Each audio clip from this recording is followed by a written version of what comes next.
الرحمن الرحيم قل من يرزقكم من السماوات والأرض قل الله وإنا وإياكم لعلى هدى أو في ضلال مبين قل لا تسألون عما أجرمنا ولا نسأل عما تعملون قل يجمع بيننا ربنا ثم يفتح بيننا بالحق وهو الفتاح العليم قل أروني الذي ألحقتم به شركاء كلا بل هو الله العزيز الحكيم وما أرسلناك إلا كافة للناس بشيرا ونذيرا ولكن أكثر الناس لا يعلمون ويقولون متى هذا الوعد إن كنتم صادقين قل لكم ميعاد يوم لا تستأخرون عنه ساعة ولا تستقدمون صدق الله مولانا العظيم. دې صورت غټي مدعاګانې دوی، یو د توحید مسله وه او یو د رسالت او د پیغمبرۍ د نبی علیه الصلاة والسلام دا مسله وه. نو په دې ننني آیاتونو کې دا دواړه مسلې ذکر کوي. دا قل من یرزقکم دا قسم دلایل چې په قرآن کې پیش کیږي نو دیتا دلائل اعترافیه وی، یعنی ستا اغا مخالف تا سره منی.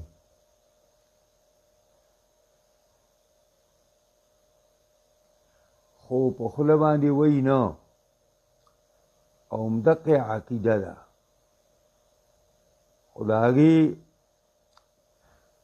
باوجود نه مني، نو ته به ورته بیا سوی نو خبره براشي. قل اوایا پیغمبرا من یرزقکم من السماوات والارض سوک روزی در کئی تاسو تا د اسمانونو او د ځمکو نه. نو دی غږ نه کوي، دا غلی شو. قل ته ورته اوایا چې الله د ځمکې او اسمانونو نه روزي الله ورکوي.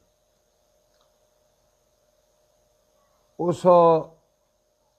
وإنا وإياکم منګه او یا تاسو، منګه او په تاسو کې یوه ډله لعلی هدن دا کیدی شي چې په سمه لاري او فی ضلال مبین، یا منګ او تاسو کې یو ډله په ګمراهۍ ښکاره باندې.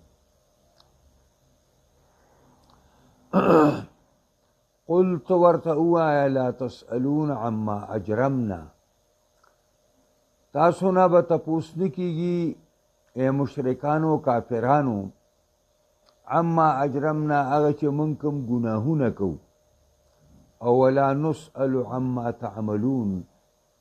او منګ نه به تپوس نه کېږي د هغې چې تاسو څه عمل کوئ. دا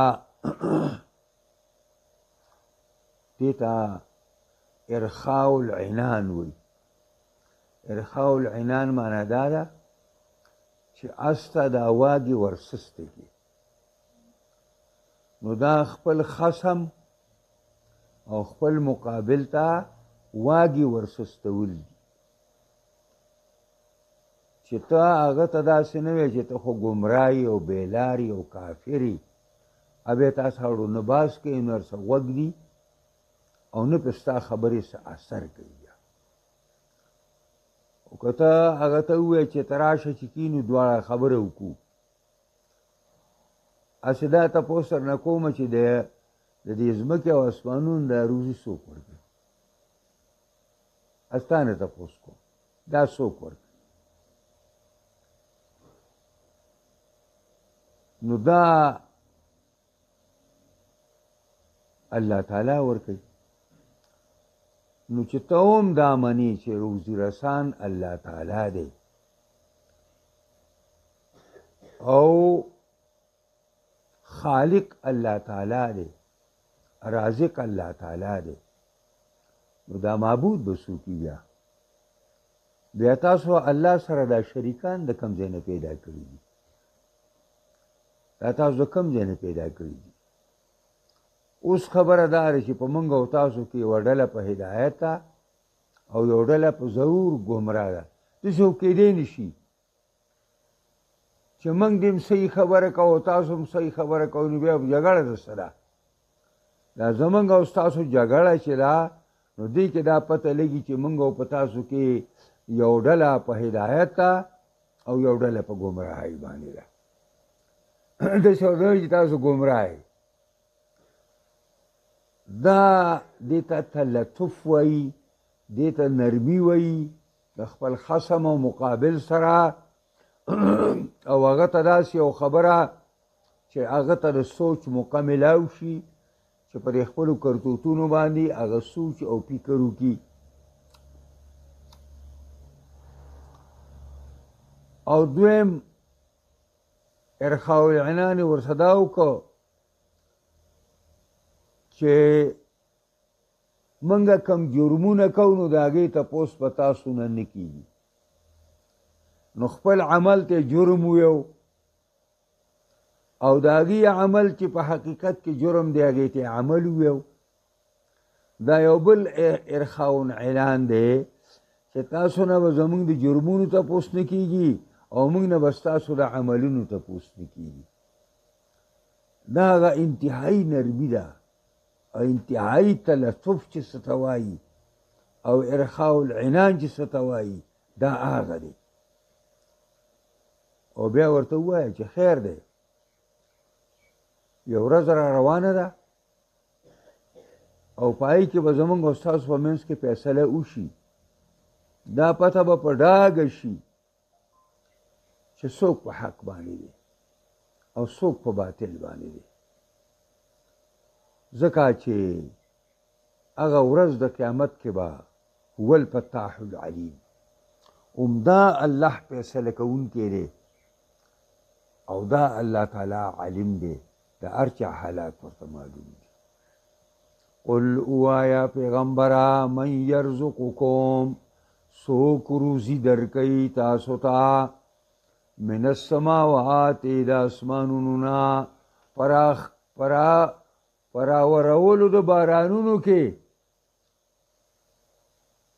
او په نازلولو د برکتونو کې دا د اسمان نه څوک کوي والارض او څوک روزي درکوي تاسو ته د ځمکو نه پراخې جولو د هغه شینکو فصلونو باندې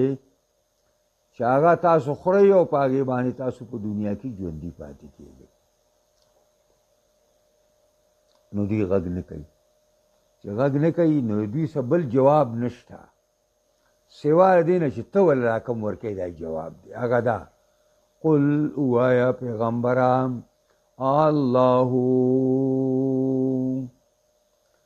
هغه د اسمانونو د ځمکو نه چې د روزۍ اسباب پیدا کوي او د روزۍ انتظام کوي هغه الله دی هغه الله دی اوس چې حقیقت دا دی چې تاسو موږ سره دا منئ چې د ځمکې او د اسمانونو نه رزق ورکوونکی الله دی د ځمکې او د اسمانونو پیدا کوونکی الله دی د دې ټول مخلوق پیدا کوونکی الله دی نو اوس موږ ستاسو مخې ته یو خبره ږدو بیا تاسو موږ کې خامخا یوه ډله په حق ده او یوه ډله په ګمراهۍ باندې ده وإنا او ایاکما یقینا منګه او ایاکم یا تاسو لعلی هدن یی په درست لار او فی ضلال مبین یا یی په ګمراهۍ ښکاره کې به قلت ورته ووایه پیغمبره لا تسألون عما اجرمنا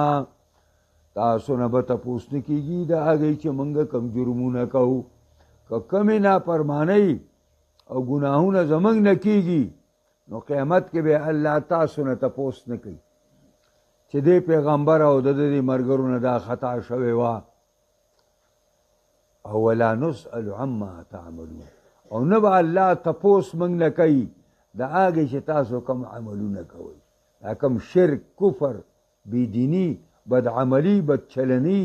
ظلم او فجور فحاشي او عریاني او دا سودخوري او دا بېدیني د دې تپوس په زمینه نه قل ته ووایه یجمع بیننا راجم بکی الله زمونږ او ستاسو په منځ کې یعنی موږ او تاسو به الله راجم کي یجمع بیننا ربنا راجموالی به وکړي زمونږ او ستاسو منځ کې زمونږ رب ثم یفتحو بیننا بالحق بیا فیصله به وکړي زمونږ او ستاسو په منځ کې په انصاف سره او په عدل سره او وهو الفتاح العلیم اومدا الله ښه فیصله کوونکی پوهه دی قل ارونی الذی الحقتم به شرکا وایا پیغمبرا دی خلق مشرکانو ته ارونی اخایی ماتا الذین الحقتم به شرکا اغا کسان چې پیوس کړي تاسو د الله سره شریکانو او خیرات کم دي کم یو کم په کم کار کې د الله سره شریک دی کلا دا اوس کلمه ردع ده کلمه زجر ده داسې نه ده دا چې څوک د الله سره د شرکاو په شکل باندې یوځای کوي دا د الله شریکان نه دي دروغ وایي بل هو بلکې دا الله چې دی الله العزیز الحکیم دا الله زورور حکمت والا دی نو چې او زوروري نو ځان سره شریکان نه پرېږدي او حکیم دی د هغه په هر کار کې حکمتونه دي دا د دریو آیاتونو کې د توحید مسله ذکر شو د الله د یووالي مسله ذکر شو چې الله یک یو دی هیڅ قسم شریک نه لري مشرکانو سره په خپل شرک باندې هیڅ دلیل نشته په پټو سترګو باندې روان دي شیطان تیریستی دي شیطان غلط کړي دي شیطان بېلاري کړي دي نو دویمه مسله دلته د رسالت رسول الله صلی الله علیه وسلم د نبی علیه الصلاۃ والسلام د زمانې نه مخکې چې څومره پیغمبران علیهم السلام راغلي دي څومره پیغمبران راغلي دي نو خپل قوم ته راغلي دي لیکن جناب رسول الله صلی الله علیه وسلم تمامی دنیا ته رسول راغلی یوازې عربو ته نه بلکې عرب او عجم ټولو ته راغلی نوم انسانیت ته جناب رسول الله صلی الله علیه وسلم الله پیغمبر را لېږلی دی نبی علیه الصلاۃ والسلام وایي بعثت الى الاسود والاحمر زلی گلی شوی ما سرو سپینو ټولو ته که په دې دنیا کې سر خلک دی او که تور خلک دی او که سپین خلک دی ټولو ته زلی گلی شوی ما وما ارسلناک نه دی لېږلی مونږه پیغمبره تعالی را الا کافة للناس مگر ټول خلقو ته تمام خلقو ته پیغمبر خدا صلی الله علیه وسلم یو عمومی پیغمبر دی د نه وروسته بل هېڅ قسم پیغمبر نشي راتلی که عیسی علیه السلام راځي نو هغه هم د یو امتي په شکل باندې راځي او عیسی علیہ السلام به راځي نو په دې قرآن باندې به فیصلې کوي او لګلې دی تا لره منګه ستا بله هېڅ ډیوټي نشته سوا د دې نه چې بشیرن زیری ورکوونکې منونکو ته چې کم خلک د الله او د خبرې د الله او د رسول خبرې ته اچو کی نو هغې له ته زیری ورکوونکې د الله په رضا باندې او په جنت باندې ونذیره او دارنګې لېږلی دی موږ تعالی را یروونکې نامنونکو له چې کوم خلک دې خبره باندې اچه نه کوي په دې حق باندې هغه یری د جهنم نه او د الله د غضب نه او د الله د قهر نه ولكن اکثر الناس لا يعلمون لیکن اکثر خلق په دنیا کې ناپوهه دي دا دنیا چې را سر کې دا دنیا د ناپوهو نه ډکه ده دنیا د ناپوهو نه ډکه ده او چې نه پوهېږي د دې وجې نه خو د خیر خبرې نه قبلوي د دې وجې نه د دنیا او د آخرت د کامیابۍ خبرې نه مني سوچ پې نه کوي فکر پې نه کوي په ها کې روان دي او زندگی پې تیریږي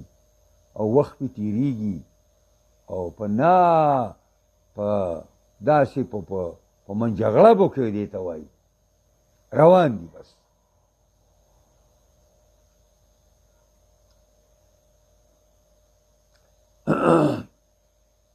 ويقولون متى هذا الوعد إن كنتم صادقين واي مشرکان واي منکرین دا آخرت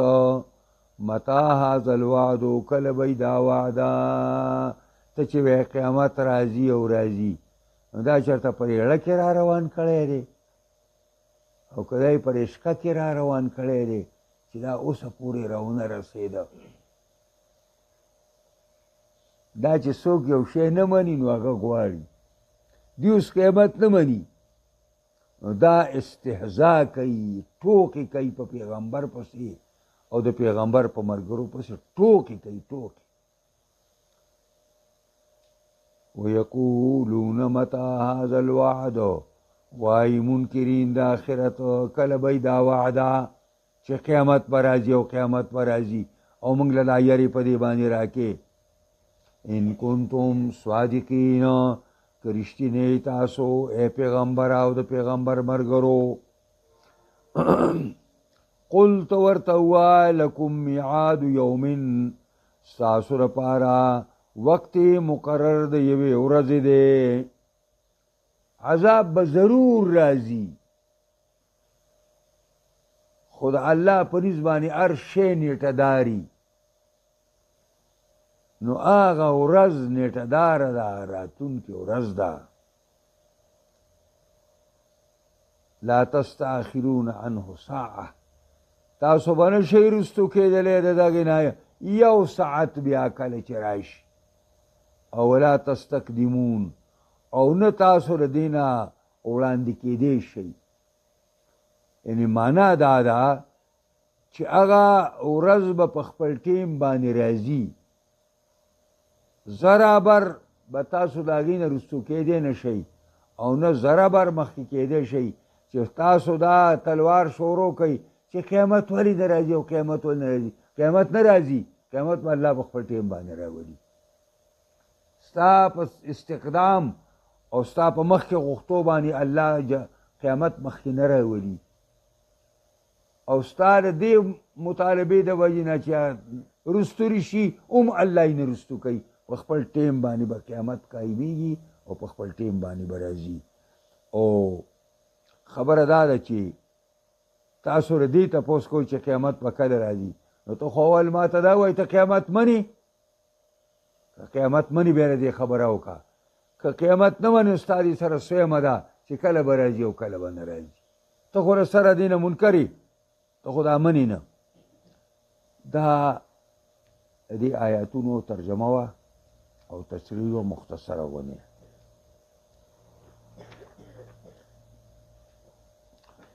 دې کې یو څو خبرې مخې ته راغلې چې مشروعیت التلطف مع الخصم، نرمی اختیارول دا یو امر مشروع دی په شریعت کې د خپل مقابل سره. سختې خبرې او سپېرې خبرې به نه کې، پسته خبره به کې، ټوسه خبره به کې، په خپل موقف به ولاړې، څوک به ذره بر یو خبل خوا کولی دي نشي، او خبره به نرمه کې. زمونږ په پښتو کې دا مشهور متل دی، وایي چې په ګوړه مري وایي زارو ته ساجت دی، وایي چې په ګوړه مري نو زارو ته ساجت دی. دا ولې فصحا له فی مجال التکفیر تبکیر، دا هغه ته یو کلاوالی ورکول دي په سوچ کولو باندې چې پرې خپله کارکردګۍ سوچ وکړي چې هلکه دا سړی زما دشمن دی او دا سړی زما مخالف دی او دی ما ته داسې نرمې خبرې کوي، دې کې څه وجه کېدی شي؟ دې سړي کې څه خوبیي ده؟ دا کېدی شي د عقیده درست دی، دا کېدی شي د عمل درستی، د ده کردار صحیح وي. نو دا هغه لا یو قسم لا دغه ورکول دي، موقع ورکول دي او خبرو ته سازول دي. دویمه تقریر عقیدة البعث والجزا. په دې آیاتونو کې دام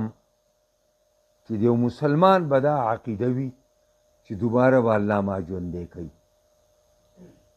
او صرف ژوند نه دی بلکې د جزا او د سزا سوالوم پکې دی چې خلک ژوندي کړي، نو دې دپاره به یې ژوندي کوي چې بعضې خلک به د سزا قابل هغې له به سزا ورکوي، او بعضې کسان به د انعام قابل وي هغې له به انعامات ورکوي. او تنویع الاسلوب الدعوه فی ذلک، او په دې کې تا دا طریقه مښوده چې د دعوت طریقه څه ده، د اسلوب طریقې ته وایي، د دعوت لار څه ده، ته په څه طریقه خلکو ته دعوت ورکړي. ځان باندې مرچکی سازی نه چې خلک یې د خولې نه وتوکي، نه، ته به داسې اثرانداز خبرې کې چې ستا دا خبرې په خلکو باندې اثر وکړي او ستا د وجې نه خلک حق ته راشي، نه چې ستا د وجې نه خلک د حق نه متنفر شي. او دریم دا عقیدة النبوة المحمدیه، دا عقیده ساتل چې حضرت محمد مصطفی صلی الله علیه وسلم د الله آخري پیغمبر دی، دا عقیده ساتل. او دا عقیده ساتل وعموم رسالة النبي الى الناس کافه، دا زما ستا عقیده ای چې جناب رسول الله صلی الله علیه وسلم تمام جهان ته رالیږلی شوی دی، سرو سپینو تورو ته رالیږلی شوی دی، هره ژبه چې وایي، هر خطې زمین سره چې تعلق ساتي، هر مسلک او مذهب سره چې تعلق ساتي، ټولو ته الله رالیږلی شو. پیغمبر خدا د پیغمبرۍ په حیثیت رالیږلی شوی دی، یعنی پیغمبر خدا عمومي پیغمبر دی. او دا یو د پیغمبر خدا په منقبو کې یو دام یو لویه منقبه ده چې مخکني پیغمبران به صرف خپل قوم ته راغلي وو او جناب رسول الله تمامي دنیا ته راغلی دی. او بیا لویه منقبه ده چې خاتم النبیین دی، بس په ده باندې د پیغمبرانو سلسله ختمه شوې ده. نبی علیہ السلام وایي د دې نبوت داسې یو مثال دی لکه یو زبردست ایوان او بنگله سړی سازه کی، او هیڅ قسم قصور او کمی پکې نه، د یو خښتې ځای پکې کم دی، د یو. خلک داسې تاویږي یاره خو ډېره ښایسته آبادي شوې ده، ډېره ښایسته بنګله ده، اوهو که هېڅ شي کمی پکې نشته. یاره دا د یو خښتې ځای پکې ولې پاتې شوی؟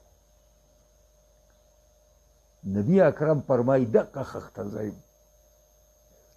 د نبوت عمارت پوره شوی دی او دا د یوې خښتې ځای دی او خلکو د دې نه تعجب کو اقه یوه خښته ځای ما بس چې د نبي علیه السلام پیغمبر را ورسېد بس ماڼۍ د نبوت پوره شوله. مرزا غلام احمد قاداني ملعون ته پکې موقع ملاو نه شوله، مسیلمة الکذاب ته پکې ملاو نه شوله، عنسی ته پکې ملاو نه شوه. ښځو هم د پیغمبرۍ دعوه کړې وه په هغه زمانه کې او ښځه بیا لاړه د مسیلمة الکذاب دروغجن پیغمبر سے ملاقات کوي هغه پې ځان له نکاح وتاړ. ښځه پیغمبر و سړی پیغمبر و. دې ته جعلي پیغمبران وایي او حافظ عبدالرحمن دی خدای پاک وبخي هغه په خپلو اشعارو کې دا ویلي ویل یه بنسباتي نبي او لاړلې ګورګوره شوې. دا بنسباتي پیغمبران دي لکه څنګه چې بنسباتي غوړي دي دا بازاري غوړي دي دا د کبلو مبلو یا خوا دې خوا نساز شوي دي پوهېږئ پرې باندې دې ته بنسباتي غوړي وایي. نو دغه بنسباتي پیغمبر دی. نو پیغمبر صلی الله علیه وسلم لویه منقبه دا ده چې دی خاتم النبیین دی. الله دې موږ او تاسو په قرآن عظیم الشان کتاب باندې پوهې کړي او دې سره سره دی الله موږ له پرې د کامل مکمل عمل کولو توفیق راکړي. قرآنی نظام د شریعت نظام دی الله په تمام جهان کې خاص کر پاکستان کې راولي. دې څوک کار کوي الله دې کامیاب کړي، څوک مخالفت کوي الله دې ورته هدایت وکړي، که بدقسمت یې الله دې تباه کړي. الله دې زموږ ټولو نه راضي شي او خاتمه دې الله زموږ ټولو په ایمان کړي. زمونږ دا ملک دی الله د اسلام په رنګ کې رنګ کی او د ملک دی الله اسلامی نظام قرآنی نظام راولي، د حضرت محمد مصطفی نظام راولي. الله دې دپاره چې څوک کار کوي کامیابی کې، څوک هم چې مخالفت کوي الله تباه و بربادي کې او مخ د ځمکې اتحادي کې. یا الله دا کم سازش چې شروع دی د فلسطین د ختمولو دپاره او دا امریکې دا سازش ساز کړی دی، یا الله زمونږ مسلمانان سربراهان د دې سازش نه وساتي او که په دې سازش کې دوی دي دانسته په دې باندې ورننوځي او دا هغې سره مني نو الله دا زمونږ د سټون نه وغورځوي. د هغې نه مخکې چې دا ګندګي دوی راوالي او د قوم په اوږو باندې کېږدي دې نه مخکې دې نه موږ بیا خلاص کړي الله د دې مشرانو نه او که نه الله ته د دې اصلاح وکړي او دې کې ایمانی غیرت پیدا کړي چې په خپل وروڼو باندې په خپلو خویندو باندې چې ستاسو د خویندې وروڼو هغه د ولږې نه چې کوم دی په غزا کې مري او تاسو په دې باندې سوچ کوئ چې دغه خنزیران چې چا مړه کړه او څوک د ولږې نه وژني راځئ چې دا تسلیم کو او دې له چې کوم دی په دې فلسطین کې ځای ورکو. دا د بهر نه راغلي ډاکوان دي، هېڅ حق یې دلته نشته او بیا دا خبره کول چې کوم اصل باشندگان د دغه دي دا دې نه به وباسو او دا به بل ځای کې آباد کو او دلته به چې کوم دی دا اسرائیل ته دا علاقه وزګاره کړي او دې باندې زمونږ دا مشران دسخطونه کوي. نو الله دې لاسونه ما کاږه کړي او مات کړي چې دسخط ونه کړي. الله دې زموږ ټولو نه راضي شي او خاتمه دې الله زموږ ټولو په